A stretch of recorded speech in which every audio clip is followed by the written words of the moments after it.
Straight ahead on 12 News, helping fire investigators know what to look for. Aerosols can cause damage that looks like an explosion. How firefighters are using 2 New Hope buildings as working classrooms. Then, an update on a tragic shooting in Robbinsdale. But first, a new kind of housing that speaks to a growing trend. We really believe that this is a home that flexes with your family as you go through your different stages of life. 12 News starts right now. We begin with a trend in home building that's following changes in how families live. 1 in 6 people are living in something called a multi-generational household. Whether it's aging parents moving in or kids coming back home after college, there's more generations living together under one roof. In today's Business Matters, we check in with a building company that's constructing a new type of home that reflects this trend. Under the roof of this new Maple Grove home, there's plenty of space for a family. The main home here is just under 2,700 square feet. It has 4 bedrooms, 3 baths. Then there's additional room for more family. We're in the main foyer of the home, and you can see the entrance into the next-gen suite. Welcome to a next-gen home. Built by Lennar, this parade home has its own 600-square-foot private suite with separate entrance and garage that speaks to a growing trend of multi-generational living situations. Whether it be your kids coming back from college and not having a job that they once thought they had, whether it's parents looking at retiring differently, or whether it's been parents that have, they're just to the point where they're getting to an age where you don't want dad on the roof cleaning gutters and mowing the lawn every weekend. You want them a little bit closer to home, but they still have their independence. With its own laundry and bath, as well as kitchenette, the suite allows for privacy, but it also connects to the house and the main room so all the family can gather together too. It's catching on now.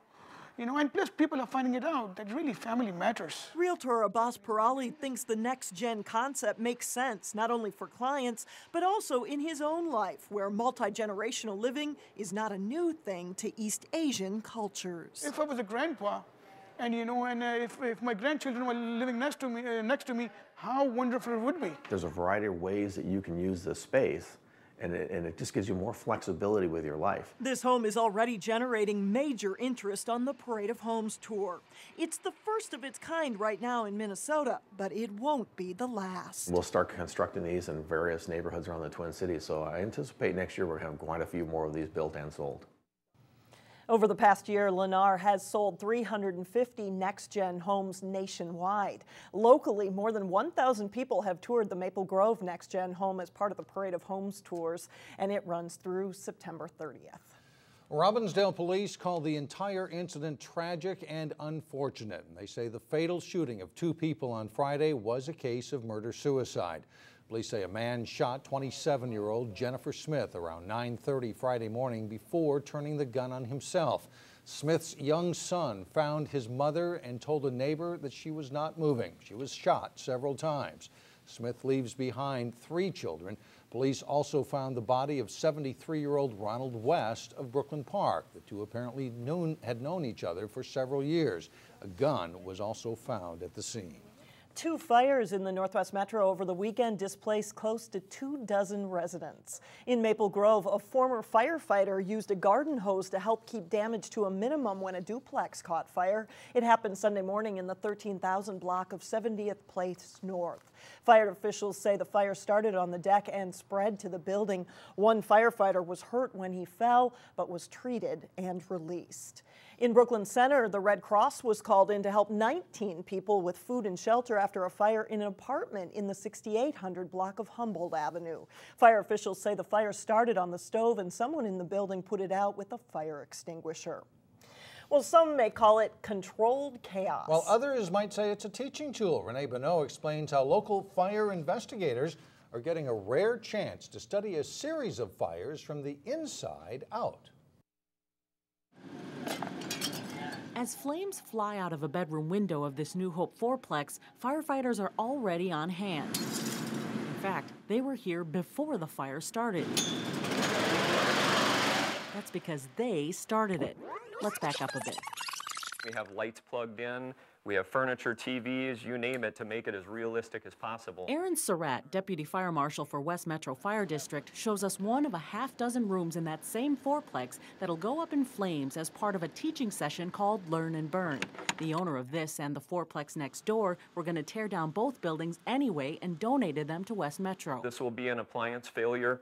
The coffee pot. Instructors rig fully furnished rooms to create different fire scenarios for investigators to study. They set up video cameras and temperature sensors to monitor the evolution of each fire. Not only will we be able to film this, document at temperatures, but then we'll actually get to see the aftermath, how it burned, up and out, where the clean burn is, how the gas layers, when it vented the window. So it helped better demonstrate a timeline of that fire. Surratt says watching a fire progress teaches firefighters about how household products fail, what hazards could await them, and how each fire could be prevented. Obviously, we're looking for the hottest, longest burn. When the fire's out, what's left inside is a map of clues. You could see how the fire literally came across, rolled across the ceiling, up and out. Surratt says the data, pictures, and video gathered in these exercises not only adds to the investigators' experience, but it will also be shared with others. And we firmly believe that doing this kind of training will protect not only the people we serve, and we can serve them better, but our firefighters, keeping them alive. Surratt says because of liability issues and lack of access to buildings like these, firefighter training isn't usually this realistic. West Metro and Good Samaritan Senior Living Center, that donated the fourplexes, jumped through a lot of hoops before this controlled burn could happen. And Mike and Alex expect to see more smoke in the area as they move to the next building next week. It's lucky they have this so they can actually see it. That's fascinating. Yes. Thanks a lot, Renee. Thank you. A New Hope's new social host ordinance comes at a time that's known for celebration. It is homecoming week at Cooper High School, and that's part of the focus as the new ordinance takes effect. It makes it illegal to provide a place to serve alcohol to underage drinkers. North Memorial Medical Center is working on an ad campaign alerting people to the social host ordinance and how it can help curb underage drinking.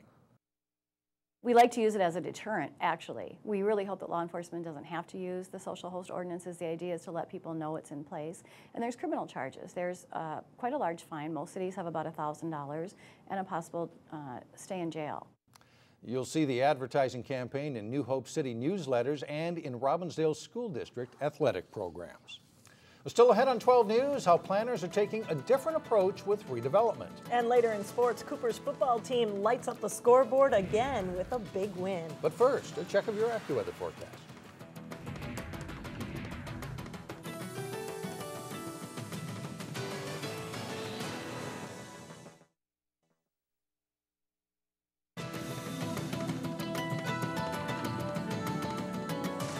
Now take a look at what rolled up at Weaver Lake Elementary today. In tornado season, it tracks huge storms up close and personal, but today a real-life storm-chasing vehicle is more of an educational tool. And at Weaver Lake, students got an up-close look at it while also learning more about meteorology. Okay, one more question. Yeah. Coming out to the elementary schools, we're just trying to talk to kids about weather. A lot of kids get really fascinated in either weather or meteorology at that age. The vehicle was made popular by the show Storm Chasers, and it allows real-life storm chasers to research tornadoes as well as shoot high-resolution video of tornadoes with an IMAX camera. The vehicle is on a statewide tour to promote the Minnesota Science Museum film Tornado Alley. Well, there's more and more of a push by urban developers to turn cities into communities. But how do you do that? 50 people met today to learn how to create a community in the cities they work. Reporter Shannon Slatton tells us about the push for what they call active living. The New York-based nonprofit Project for Public Spaces says people need to have easier ways to bike and walk around the places they live. Not only is it more sustainable, it's healthier too. Project for Public Spaces trained a variety of city, county, park district, and transit officials on how to evaluate spaces to encourage active living. Pedestrian access, connection to the community, car access, of course, bike access. Is it easy to figure out where you're going? Is it easy to get to transit? Is it obvious? You know, does it make sense? Is there a connection? Do you feel safe? Participants spent part of the day evaluating the intersection of ZANE Avenue and Brooklyn Boulevard. Hennepin County says there's no prescription to solve problems in every city area, but today's workshop offers more ideas to make communities more livable. We hope there's some ideas that they come back and say, you know, this is how this street is functioning, or this is how we want this area to function in our community, or we've heard this from our community members, and here's how we can change it so that we have a better mix of cars and people walking and biking. Active Living Hennepin County is working with city planners, Metro Transit, and Three Rivers Park District, among others, to show how to encourage people to walk or take transit more often. They admit changes won't come immediately, but they say it has to start somewhere. Mike and Alexandra. All right, thanks a lot, Shannon. Coming up, how classic rides help the cause of a local fire department. And up next in sports, Osseo's football team stays unbeaten with an impressive showing against Blaine. John Jacobson has that and more when we come back. John Jacobson with sports now, and we start with football, a team that, well, they didn't get off to such a great start this season, but it looks like they're doing everything possible to turn it around. Yeah, good showing this past weekend. And scoring a lot of points, hoping to continue that into the second half of the season. After a 49-42 Week 1 loss to Benilde St. Margaret's, the Cooper football team has bounced back to score even more points while shoring up their defense. And the Hawks rack up more against Chisago Lakes. First quarter of this game, Bryson Scott Birch hits Billy Kellogg in stride. It's a 52-yard touchdown for the Hawks and 8-0 after the two-point conversion. Later in the first, Cooper's defense provides the points. Marvin Hernandez-Gaitron forces the fumble. Elijah Jackson runs it in for the score. It's 14-0 Hawks. Second quarter, Willie Howard's team keeps coming. Kellogg out of the backfield for a 29-yard touchdown run to make it 20-0 Cooper. They add one more before halftime on a 2-yard dive by Ashante Payne. Cooper wins 54-14. The Hawks are now 2-1. Despite the loss of 16 starters from a year ago, the Osseo football team hasn't seemed to miss a beat this fall. Osseo taking on Blaine in Week 3. Osseo's defense is tough all night. Troy Cray and Carter Burquest combine on the sack here. On offense, it is the Bridge Tussler show. The senior passes for a TD, returns an interception for a score, catches a touchdown pass, and runs in this 20-yard dash in the fourth quarter. 35-14 the final. A good week of practice led to a good game for the Orioles. Coaches know when we slack. And so, you know, I was telling everyone else, like, you know, our Tuesday, we practiced, it was very iffy, very iffy. I mean, we could have been playing junior high ball. So then Wednesday night, we came practice at Wednesday night. We practiced extremely well, really got energetic. I feel like that kind of set the tone for everybody.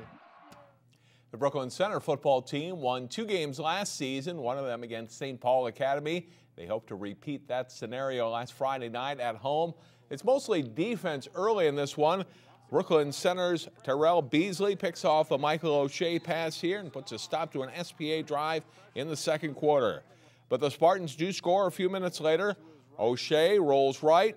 Looks like he might run, then he hits Carl Hallmeyer for the score, and SPA takes a 7-0 lead. A wild play to end the first half. It's a Hail Mary pass thrown by O'Shea. That's battered around. The number 22, Tyrone Carter, comes up with it for Brooklyn Center, just shy of the end zone, and emerges from a pack. Starts to work his way upfield. Carter will get a few blocks, and then watch him go down the right sideline. Danny O'Shea keeps hustling and catches up to Carter late, but he falls into the pylon for a 99-yard touchdown return. The point after is no good, and it's 7-6 Spartans at the half. SPA gets the only points of the second half. O'Shea throws to Nick Hoffman on a 4th down play for the touchdown. St. Paul Academy wins for the first time since 2009 with a 14-6 win. Champlin Park's girls tennis team has made big strides the past couple of seasons. On this week's Sports Jam show here on Channel 12, Jay Wilcox profiles Rebels captain Riley ABEYESEKERA. Riley's following in the footsteps of her older sister Bailey, who played for the Rebels and now is on the tennis team at Gustavus. It's definitely helpful having that one person there who's kind of already been through it, so then she could kind of show me the ropes and be like, okay, this is what you do, this is what you don't want to do. And I mean, just having her, we've both played since 6th grade, and so when she played in 6th grade, that's kind of when I started getting acclimated to tennis, so I was only in 3rd grade, so I've just kind of developed along with her, so it's definitely helped my game. The life of Riley includes a spot as a percussionist in the Rebels Symphonic Band. I've been in that since 6th grade, so about my 6th year doing that. You can see more of Riley's story this week on Sports Jam. It's on through Wednesday at 3:38 and 10:30 p.m. here on Channel 12. Let's look at sports for today. All right, thanks a lot, John.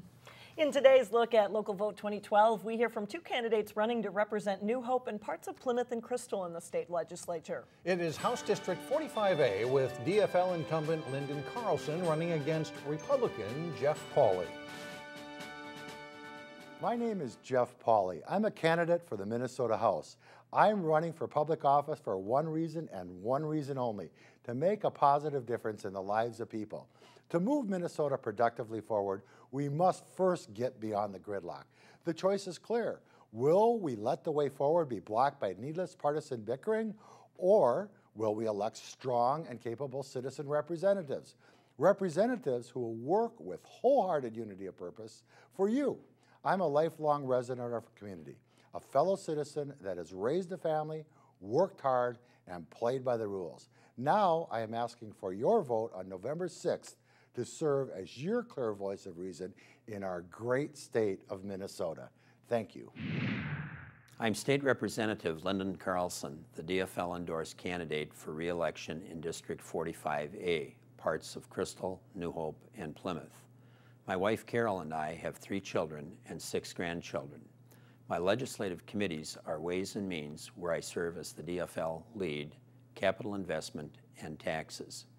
My legislative priorities are jobs and economic development, great schools, a balanced budget, critical infrastructure, affordable health care, and environmental protection. I enjoy the opportunity to serve in the Minnesota House of Representatives and would appreciate your support on Election Day. And we'll be right back.